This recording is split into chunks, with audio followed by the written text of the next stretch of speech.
Vidit Gujrathi takes on the former FIDE World Champion Rustam Kasimdzhanov. This is a very important clash between Team Hexamind and Team Uzbekistan.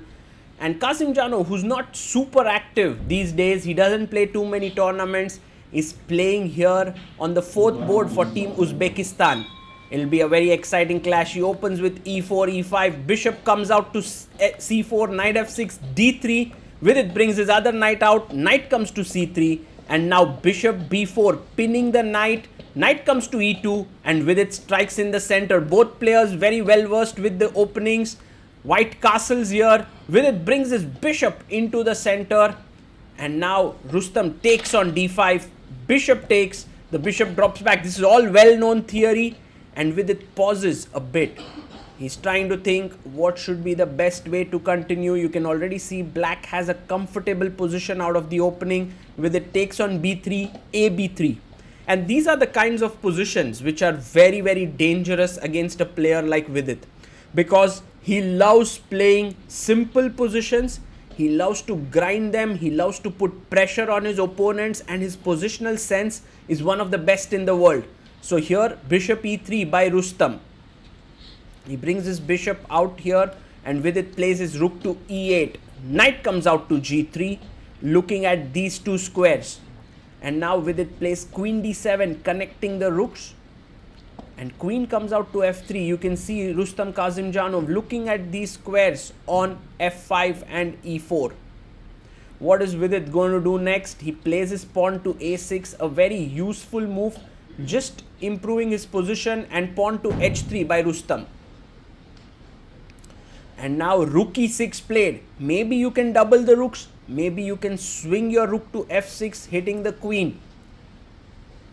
And he goes queen g4, pinning here so that the rook cannot move easily. I think a very typical Vidit move is rook d8, where you are just bringing your last piece into the game, defending the queen, making the, getting the rook ready to move. Yes, he plays it, rook d8. Excellent move. And now white is thinking what exactly to do here. Rook e1 is impossible because the bishop controls the square. c3 you don't want to be playing because it weakens the d3 pawn. Not so easy to come up with the right move here.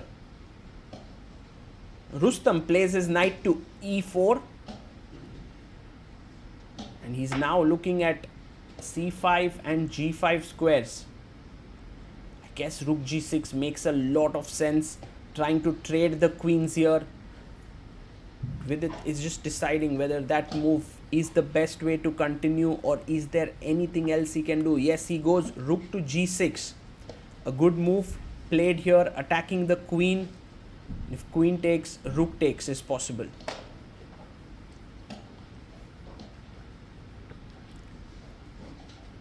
And now, yes, queen takes d7, rook takes d7 played.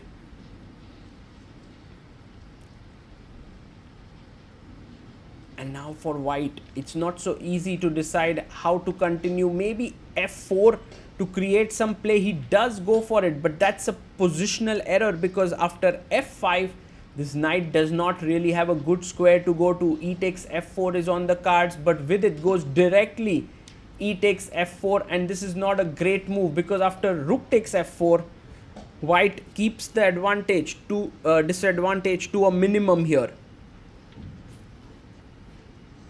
And Vidit now goes rook to e6. He brings back his rook into the center, and he's ready to maybe at some point play his pawn to f6, which would be a useful move to play. The time is currently, Rustam has 1 minute 55 seconds. He brings his rook to f1, while Vidit has 1 minute 38 seconds. He goes back bishop f8. You can always see Vidit's pieces are on good squares, That's one of the things that he believes in, he's known for, is the harmony that he sets up in his positions. And now the time has equalized. In fact, Vidit has gone up ahead on the clock as compared to Rustam. He comes back, rook f2. How can Vidit start putting even more pressure on his opponent? Do you want to go knight d4 to trade off the bishop for the knight? Maybe not so easily. You want to perhaps go b6 and a5 to limit your opponent's pieces. Both the pieces are looking here. Yes, he goes b6. A good move. And g4 played by Rustam. Knight jumps to b4. And with this, there is some pressure on the c2 pawn. He goes king g2, improving the position of his king. And now pawn to h6. Well, h6 is a useful move by Vidit. Bishop comes out to f4. And rook c6, now putting pressure here. The knight goes back, not the best move. Rook c1 was much better, and now bishop c5, excellent move by Vidit. Rook e2, he goes bd4. Now the knight cannot move because the c2 pawn is hanging. You can see, without any warning, Vidit has got a very big advantage in the position. And this is what he is so good at.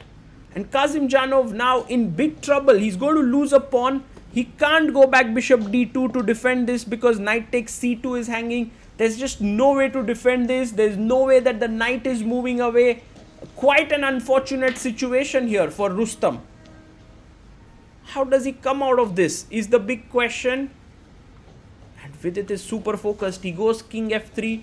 And now Vidit can already cash in with bishop takes c3. But he can also improve his position. a5, f6, improving his king. He looks and he takes. He's like, well, if I can get a pawn, why not? And now if rook takes c3, there could be some tactics. But knight d5 is such a cool move. He's attacking here. If you play c4, I take and rook f6 check, winning the rook. Insane tactics. Beautiful. And Kazimdzhanov is now going to lose a pawn. He's thinking what's the best way. He goes bd2. Knight takes pawn. Bishop takes. Rook takes c3. Black is a clean pawn up. 6 pawns versus 5 pawns. Can you convert it? Rook pawns are notoriously known for their drawing tendencies.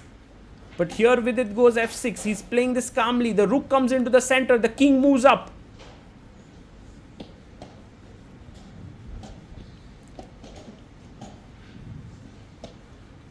And he goes h4. Pawn to h5 played by Vidit. Takes on h5, he brings back the rook. He wants to take it here. And rook g4 takes rook g2. He's attacking g7. The king goes back. Somehow white is keeping up the momentum. Rook check. King g2 played. And Vidit starts pushing his king side pawns. The advantage is real. King f7, excellent play. The rook jumps in, wants to go back from behind and attack these pawns. Rook f4, attacking the h4 pawn. Rook b8 played, attacking this pawn. He plays pawn to c6. Rook goes to c8. Now you can take on h4. And Vidit takes it. Rook takes c6 played. And rook h5, just keep the position. But he tries to trade. Takes and maybe taking with the rook was better. Rook comes behind. Now white has his own set of central passers. Check.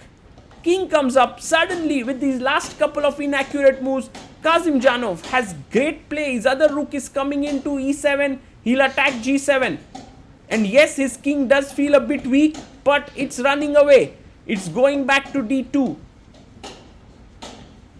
Lot of tension and pressure in this team tournament here. As the adjoining boards get completed, Vidit gives a check. King goes back. He takes on e2, king e2, and check. King goes back to d1. Now your e4 pawn, you don't want to be losing it. So do you go back? But then c4. So he gives a check. King comes up. And Vidit goes back. That's not where you want your rook to be. You want your rook behind the passer, not in front of it. c4. The c pawn is pushing. a3 played by Vidit. He's pushing. Both the players are pushing their pawns. But now Kazimdzhanov can go c6, because if the rook moves away, c7. In fact, white is queening. Oh, he pushes the pawn And with it down to his last few seconds, rook h8 played, and he gives up the pawn. And this time Kazimdzhanov is completely back in the game. King e3, he brings his king up, and with it really fought hard, put a lot of pressure, but it seems like white has enough here. Look at that king running in, and somehow the rook is defending, but it's not enough. Rook e6. He's going to bring his rook out like this. Oh, rook e3 defending. King d8, rook e1. The king comes up. He blocks this rook. And now takes the pawn. King takes pawn. f5 played. But this pawn is going to be lost. He's going after the pawn. King g4. And yes, the rooks are traded. And it's a draw. What a fight here by both the players. Vidit had his chances but could not convert. It's time for Anish Giri to take on Kazimdzhanov. They open the game with the Ruy Lopez and knight f6 by Anish. Castles, he takes on e4. Rook e1, knight goes back, knight e5. Bishop comes back, he takes here, rook takes. This is one of the most equalish lines out there. But sometimes one of the player goes wrong, and Rustam goes for this slightly subtle rook e2 move. Does he have something up his sleeve? After all, he has trained some of the best players in the world of chess. d5, bishop comes out to f4, and now a few moves later we reach an endgame after a lot of pieces have been traded. He goes pawn to g5 here, an opposite colored bishop position. The same bishop endgame, and Anish has to decide whether he should take the pawn or should he push the pawn. He pushes h5, the king comes back to e2, and here is where Anish has a small opportunity to push his pawn forward, to give up a pawn and bring his king in. Both players have roughly 1.5 minutes on the clock, and Anish is calculating, even in this very equal and drawish position, could there be some hope?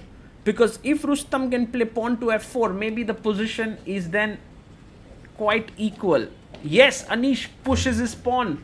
He gives it up and he brings his king in. King to f5.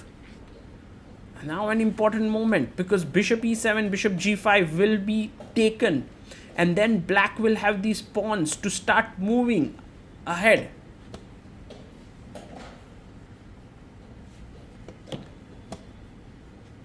Let's see how is it that Anish Giri continues. He goes bishop d2 here. Bishop comes out to e7. Is this something to worry about for Rustam Kasimdzhanov? Or does he have things under control?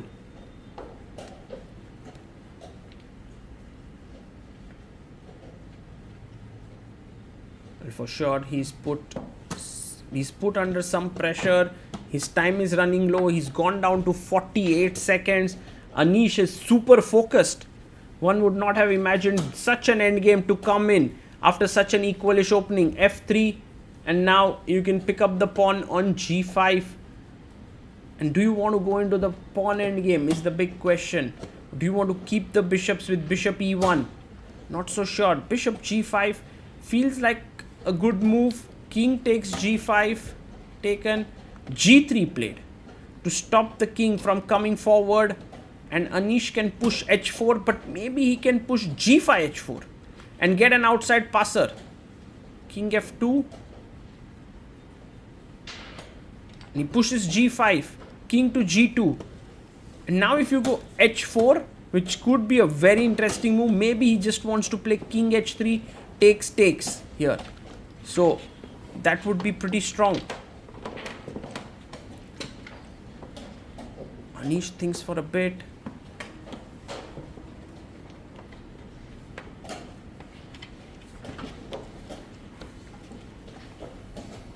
Not so sure how to continue here. He goes g4. King comes up to f2.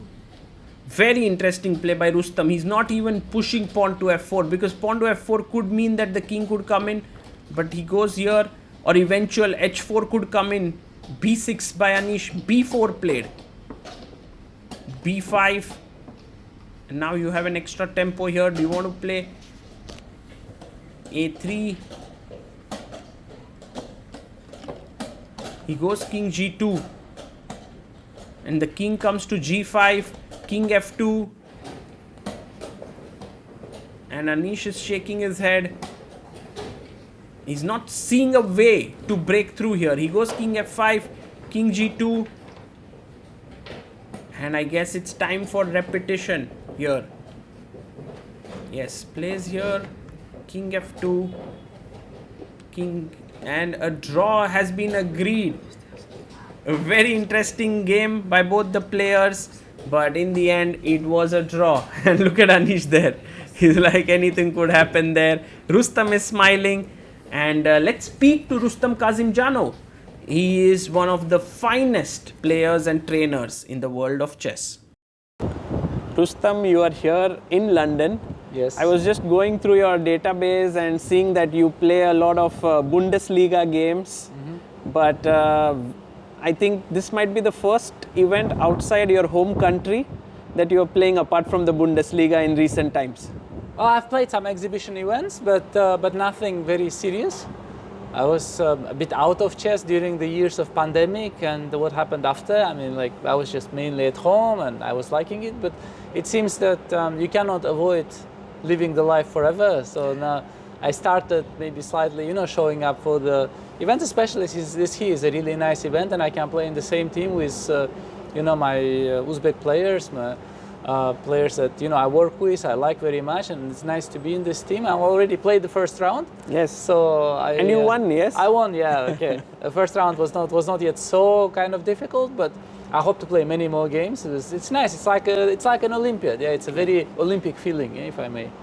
Yes, and everyone's very excited with you playing together with these young kids who at some point were young but now are world class. Like Nodirbek is now world top 5. Yeah, no, they were world class for a while now, I think, and it's really nice. Again, it's early days. We played one round. Now it's the second round going on, but it's nice to play for a team which is strong enough to actually fight for something always. So it's like not just the Olympiad this year. I mean, I don't know how this will go, but we have a chance. We're actually fighting for something, and this is always pleasant. Like to sit, next to very strong players, strong players on your right, strong players on your left. This is a nice feeling. And have you prepared for this event, or how is it? Because you're constantly working with the best players in the world. But I mean, I no longer do specific preparation for myself as a player, but the idea is that maybe the work I do with others is also helping me a bit, hopefully, right? Because I'm still looking at chess positions and we calculate, we solve things. So we sort of consider it my own preparation as well. And Rustam, chess in Uzbekistan is growing rapidly. Right after this event, we have this UZ Chess Cup, UZ Chess Cup, which is like a huge event. 4 top Uzbekistan players, 4 Indian players coming there. Yeah, Arjun will be there also. Yes. Arjun, there is also Prag. There is also Aravind is also there, and Hari Krishna. So it's a great event. Yeah, it is a great event, and looking forward to it. Uzbekistan has been hosting top events for many years now, and it's a good tradition. And I think with chess will be firmly established in the calendar as a top tournament. It was a top tournament last year. This year, I think it's even stronger. And maybe, I hope that at some point we'll establish it as a firm part of the calendar, the way like Anze and Norway chess are just firmly in there. Yeah, so Uz chess I think will be there for many years to come. That's amazing. And tell us about your own role in Uzbekistan's rise to the top, because I personally see this like how India's rising, and Vichy played a big role, and you've done that similarly in Uzbekistan chess. Yes, no, I think this is very comparable. I mean, in a way, like Vichy, he didn't have to coach anyone, didn't have to travel the country promoting chess. Just the fact that he was there, his name was there, and just his chess alone promoted chess. And in a way, I am similar to the respect that, okay, I'm doing a lot with them, but even if I didn't do anything, the inspiration I gave to the young players would carry them very far. I mean, still this, my result from 2004 sort of inspired the whole generation, literally millions of kids to go into chess. And you know, like 2 decades later, we started seeing, even less than 2 decades later, we started seeing these phenomenal results that these kids showed. It's amazing that you became the world champion when Nodirbek was born. He was born in 2004. Yeah, he was born after that. Oh. He was born after that. The other Nodirbek, Yakuboyev, he was maybe 2 years old or maybe 1 year old. Basically, Sindarov was born a year after that also. So basically, these are the players who either grew up having seen the World Championship, or mainly their parents saw the World Championship live when I was winning, and sort of gave their kids this idea that, you know, maybe chess is something you go for. But basically, yes, I mean, this is a generation that came in the wake of my my World Championship, and yeah, I think I'm just sort of rightly proud of that. I mean, I am proud of this result anyway, but to have actually inspired a generation of chess players is something, right? And also, Uzbekistan does not have a huge population. It's like, what, 3 million? Is it correct? No, it's not. It's 30 million people. 30 million, yes, I sorry. know, compared to India, all countries are small, you know. But no, it's a big country, and also no, like the city I live in, Mumbai, has 20 million people. No, I think Uzbekistan is more like Mumbai than like India. Yes. No, but the thing is that Uzbekistan's population might not be so big compared to India, but it's mainly young people. Like half of our population are kids. Wow. And I'm really proud that, you know, I was an inspiration for them, and maybe I didn't set too terrible an example, right? I mean, kids going to play chess is not a bad thing, right? No, absolutely, it's amazing. And also, the thing is that the government seems to have also played a role in the growth of chess. The government in Uzbekistan always supported chess, always. It just, it was not immediately a lot because we were a very young country, right? So, I mean, the country is 30 years old and a bit. So in the beginning it was, I mean, the government had to find its feet first, right?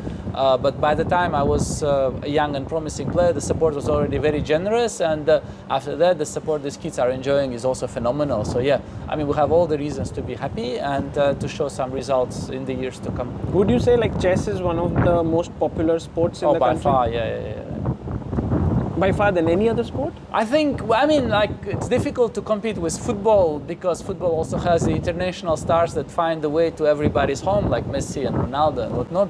But when you take the actually homegrown players, homegrown sportsmen, I think it's difficult to compete with chess. And Rustam, for you, like, this is incredible that after being such an amazing player, you also decided to sort of train. And you worked with Vichy first, where you played an immensely huge role. Then I'm sure there are others, but Fabi is one whom you made a huge impact. Arjun speaks about your contribution in his career. Then Nodirbek, Abdusattorov now. It's just mind-blowing. Well, I think I was just also lucky that Vichy, he sort of gave me this reputation. And after that, I was very lucky to be surrounded by extraordinary talents. I mean, like Nodirbek and Arjun, they are talents of the caliber that, you know, you could also train them, or you could ask anyone to train them, they would still be great players.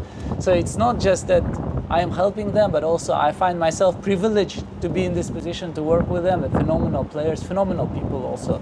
Honestly, I'm really blessed in this regard. But all these players keep improving even at this rarefied level where it's very tough to improve. So you are doing something that helps them go to the next level. Well, I hope I'm doing something right. Yes. I mean, Arjun was maybe around 2700 perhaps, and then you pushed him to 2800. Well, when we met, he was 2560. 2560. Yeah, so yeah, no, I do hope that I'm doing something right. I don't know what exactly. What would you say is like your biggest, like I've seen Peter Heine Nielsen, for example, and he says one of his biggest strengths, and I mean, not just him, but I could sense it, that he tries to understand the player and then works with them. Like, for example, Vichy was totally different, Magnus is totally different.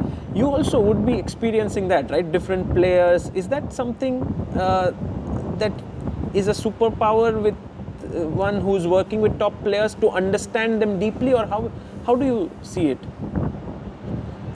I think when you work with this level of players, I think the human connection is the most important thing in general.